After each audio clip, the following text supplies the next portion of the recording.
Hi everyone, I wanted to talk about a special topic in this video, which is the dangers of using computers in your opening preparation, or maybe it's the dangers of relying on them too much. And I want to use a particular opening line that I've recommended in the past as a way to illustrate this, because I got caught out in my opening preparation in a tournament game recently. So let's see, white started with c4, I played knight f6. White went g3, I went c5, white went bishop g2, and I went d5. Now, I've played this way before. This is part of a system I've talked about, and it is designed to prevent white from getting into a Botvinnik setup. What I found in playing against the English is that even though the Botvinnik setup is, is okay for black as well as for white, it's not so much fun to play against. Sometimes these English players who are playing the English go for these closed positions, lots of maneuvering, and it can be hard to really break through and break it down. So my idea is to, strike in the center early with this move, and the combination of the knight here and the pawn here puts a stop to the idea of playing e4. Now, just to back up, actually, white can play e4 in some circumstances. If, for example, after I play knight to f6, and white really wants to get in the e4 move, then white can go like this: knight c3 first, pawn here, and then e4, and you still get a Botvinnik kind of setup. But this is okay, I think, for black as well. You can go for a kind of a symmetrical setup here if you want to. Anyway, I just wanted to mention it doesn't totally prevent the Botvinnik setup, but it prevents it in many lines, and the way that white was playing here, he never had a chance to play e4. So he went g3, now I go c5, he went bishop g2, and I went d5. So I'm happy with this position, and I checked it out with the chess engine. It's actually still in the opening book. You can find it, and it's the typical play goes like this: pawn takes, knight takes d5, and knight to c3. And this is a position I've reached many times before, and it can happen from different move orders. The knight could come out first and then the bishop, but a very common way to respond to the way that I've been playing is to get this kind of setup. And since I've seen this setup before, and I always play the same way, I've had this setup against the same people, which can be a danger at your local chess club when you're playing the same players all the time. And so the fellow I was facing had done his research, and he had actually found an interesting line here that I hadn't noticed when I was doing my preparation. So when I first started playing this opening, I noticed it was kind of rare, but I checked it out with a chess engine to make sure that it was still okay and playable, and it said it's fine here. And then there's a couple moves. The chess engine prefers knight takes c3. I didn't like that so much. I was going to try and keep the knight on, and so I started playing this move e6. And even though the computer didn't like that as its top choice, it still thought this was a playable move. So I still had the confidence that I had the computer's backing behind me in playing this way. And my idea was that if white now decides to trade, then I take back with the pawn here, supported by the queen, and I open up a line for my light squared bishop. And I thought, well, that will be good for me. So I was a little bit surprised when my opponent, who has faced this line before and played something different here, I forget what he played last time, he took. And I took back. And then he played the move queen b3. And in all the times that I've played this line, which is quite a bit now, I've never seen this queen b3 move before. But it's kind of awkward here. The natural move, the move I wanted to play, was bishop to e6 to defend the center. But that gives up the b pawn. And other moves just lose the d pawn. This move is under fire. If I push forward, the queen can come here with check and then take the pawn. So there's actually no way to defend that pawn. This is just a pawn sacrifice. So the funny thing is, why does the computer think this is okay? So, well, first of all, I guess this is the point about computer preparation.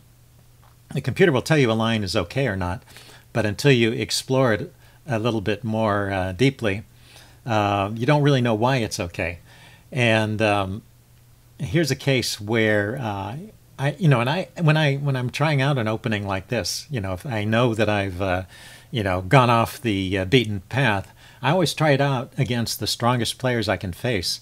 And I've played it against, for example, in the U.S. Open once, I played it against a player who was a strong expert, almost master level.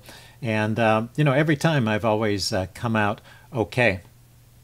So this is the first time I've ever seen this, and and it did not show up when I was looking at my computer analysis of this line. But I don't know if I ever actually looked at this move in particular.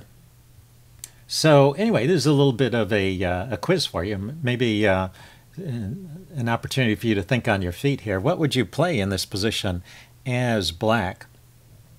You've just been caught out in the opening, and I think you're going to lose a pawn no matter what. So it's kind of a question of how do you make the best applesauce you can out of these rotten apples. Okay, pause the video if you want time to think about it.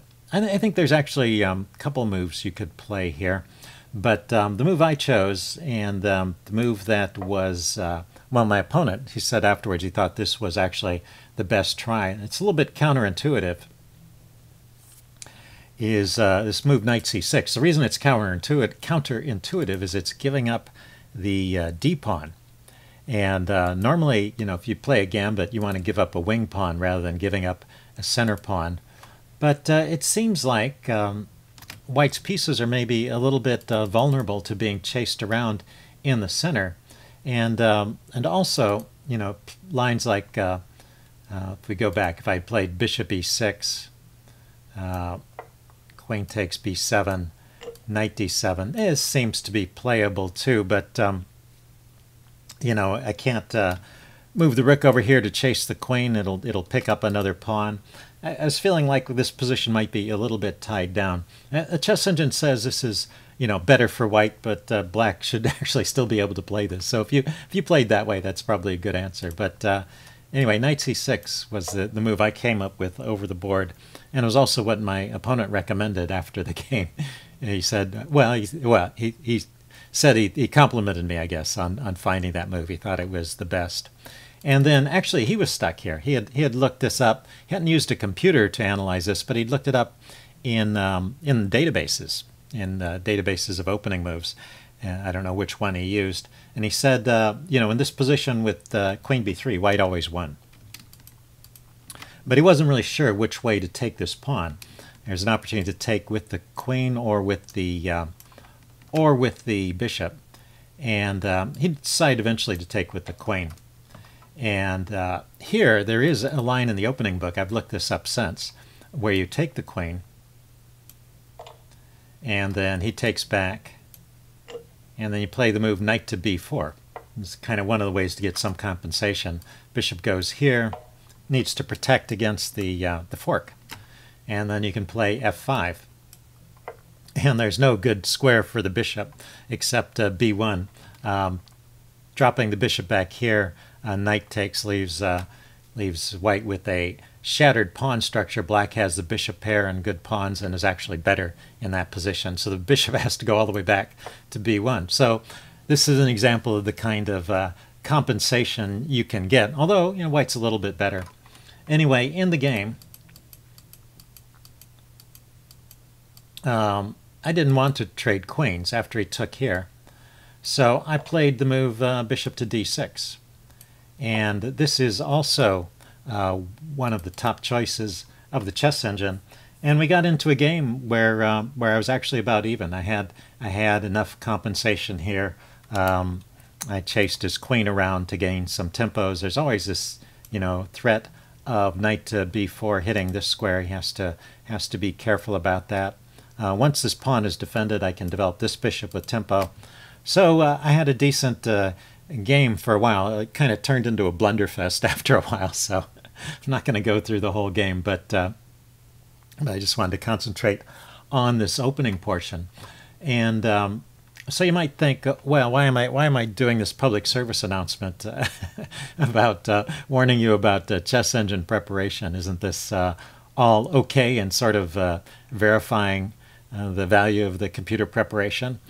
I think that's true so far as it goes. I mean, I did have to spend a long time finding this move, knight c6 and bishop to d6, but they did seem to be, among the top choices, and seemed to lead to a decent position for black, a pawn down but with compensation. The problem really lies in this line where he plays bishop takes. And this is what I was expecting during the game. And the question is, how do you deal with this? And I saw that he had, pretty good lineup here, and I didn't see anything better than playing something like queen f6. And after that, white is okay, and is basically just a pawn up. I don't really have a lot of compensation here, but white doesn't have any particular problems in developing. There were other ways to defend the pawn. The queen could have gone to c7. I think these all turned out to be about equal. So why does the chess engine think this is still okay? And here's the move that I probably would not have found during the game. I was pretty well set on playing queen f6 after he played bishop takes pawn. But the move that saves this position for black is this move, knight to d4, hitting the queen. Okay, well, you've hung a pawn, a second pawn, so you're down 2 pawns now. It comes with check, and the king goes there. And then the line goes like this. Well, the queen is hanging. It's got to move. Queen c4, b4, hitting the queen again. The queen has to stay on this diagonal defending the bishop.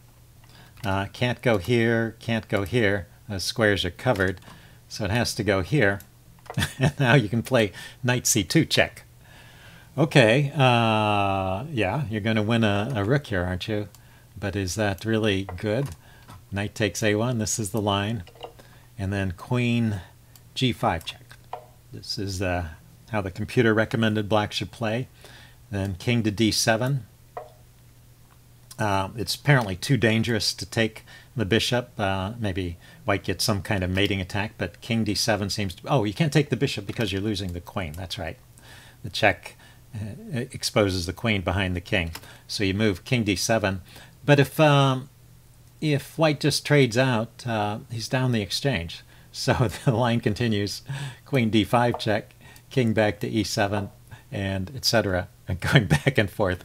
And the chess engine says this position should be a draw.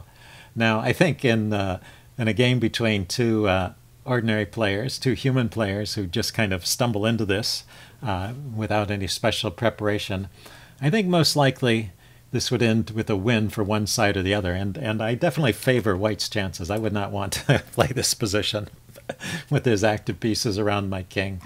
And my knight over here in the corner looks pretty horrible, even though white is down a rook at the moment. So I have to say, if we go back to the position, well, let's go back all the way to the beginning, and let's just go through this. So c4, right? Knight f6, g3, c5, bishop g2, d5. C takes d5, knight takes d5. I think this is all okay up to this point. Knight c3. I think in the future, if I reach this exact position again, I'm just going to take the knight.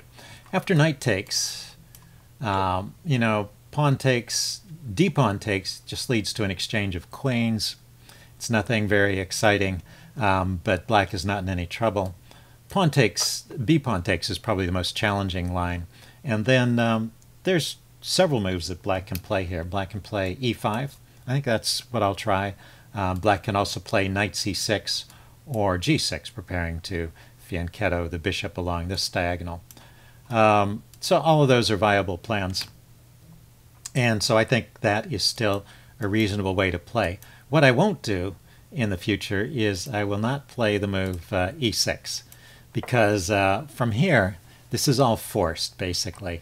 It's knight takes, pawn takes, queen here, Well, if I want to play knight c6 still, I could go with that other line of bishop e7 and give up the b pawn, but I don't particularly like that position. So assuming I play knight c6 here, the rest of this is forced.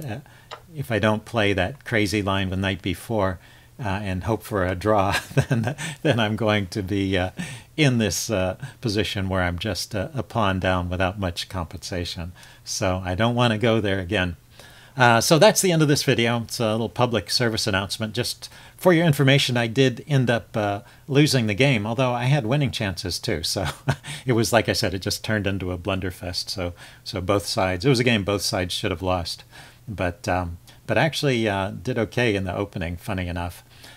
Anyway, hope you guys enjoyed this little public service announcement, and I will see you again soon.